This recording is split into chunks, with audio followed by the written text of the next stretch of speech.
This is the Sig P228, and it is my oldest pistol. In fact, it's my oldest firearm.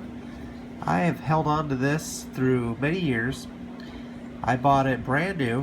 First of all, empty, as are all my firearms that go on the tabletop, would be empty. Otherwise, they're typically loaded.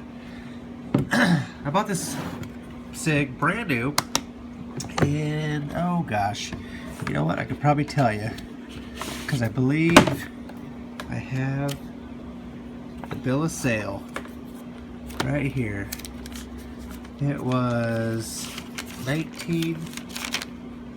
April 6th, 1998. I traded a Smith & Wesson 5906. They gave me a one free lane pass at the this place I bought it in Boise at the time. $649, brand new Sig P228.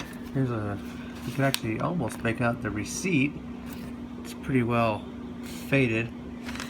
Anyway, cool thing about this. Here's one of the interesting things about this too. It was in the 90s, it was during the Brady bill. So even though it's a 13 round capacity 9mm, these magazines were blocked. So they're 10 rounders. Thanks, Bill Clinton. Anyway, it also came with this factory target from Germany. You can see marked and filled out by the guy that test shot it in Germany, and there it is. It's 15 meters, 5 shots, with a 9mm. I mean, I don't know what. Obviously, that's the ammunition. I don't know what that exactly is saying. If it doesn't, I don't think that has an actual. Oh, you know, it might be 9mm parabellum.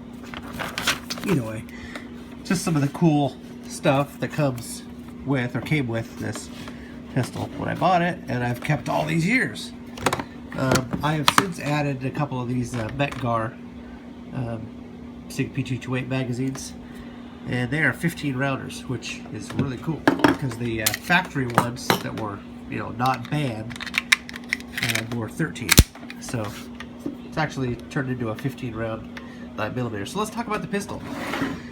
This was a really cool little pistol put out by Sig, and it's actually got a military designation, the M11, which I believe, if I'm not mistaken, might still be in use somewhere. And I believe for a long time, the Sig P228, this exact pistol, was the official sidearm of the Secret Service, the U.S. Secret Service. I don't know if that's still the case, probably not, but pretty cool that it was. And I think, I'm not going to lie, back in the day, that's one of the reasons I wanted it. The movie In the Line of Fire with Clint Eastwood and John Malkovich had a lot of gunplay with the Sig P228 in it, and that was one of the things I loved about this pistol and about that movie. So let me take it apart. This thing has like 10,000 rounds through it, by the way. I've shot a lot through this. In fact, during the late 90s, I was doing reloading. So not only does it have a lot of rounds through it, it has a lot of hot rounds through it. But it's held up extremely well. These things are built so well. You can see barrel's pretty worn. It's got lots of use, lots of wear. I've seen these in much worse condition.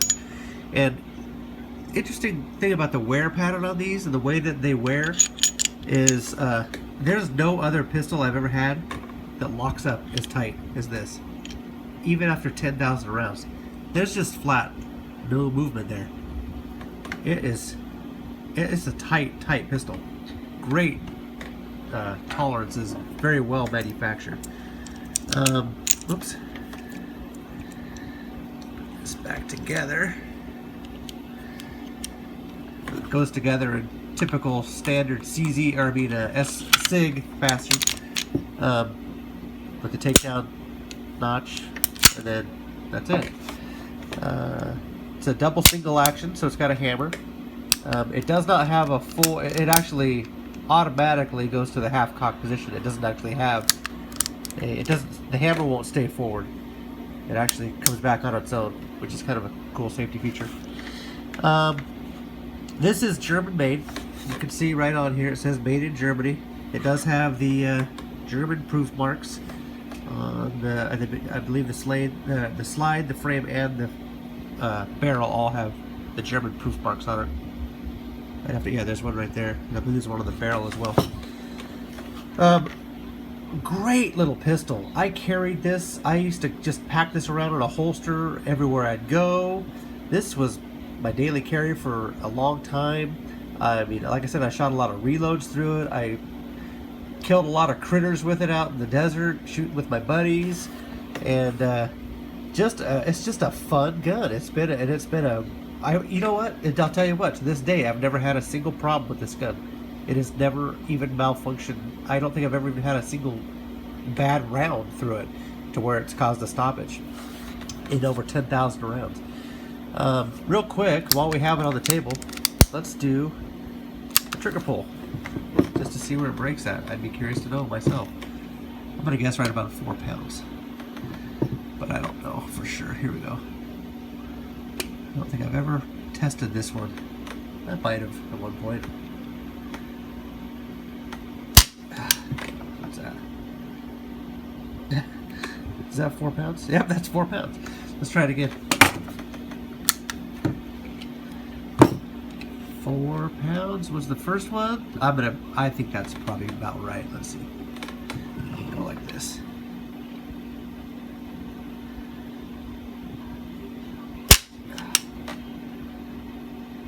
£4, right? 4 pounds.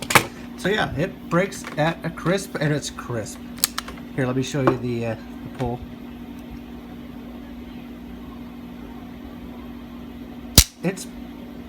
I was gonna say it might be my most crisp single action trigger on a pistol, but the CZ75 is pretty much the same. Here's the reset. This could benefit from a short reset kit too. Yeah, it's you know what? This trigger is about the same as the upgraded trigger on my CZ75. A little heavier is all. Half pound, or 3/4 of a pound. So anyway, that is the Sig P. I probably called this thing a CZ a few times. Forgive me if I did. Here's one thing that's not original on it: these grip screws.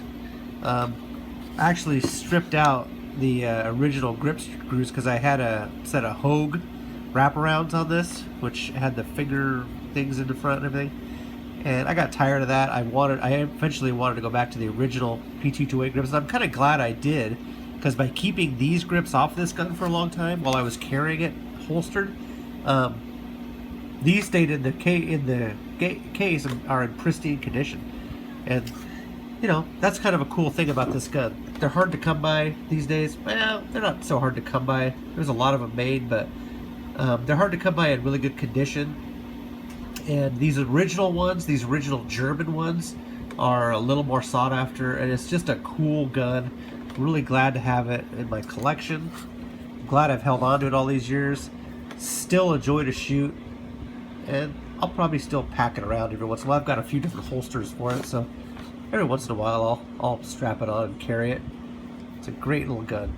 Really a nice shooting gun. Anyway, any questions? Don't hesitate to hit me up in the comments or send a message. Here's some close-ups of it. Can't think of what else to say about it that's not widely known already. You can search this on Google and YouTube, and there's a lot about this gun out there. So, all right, thank you for watching. Happy shooting.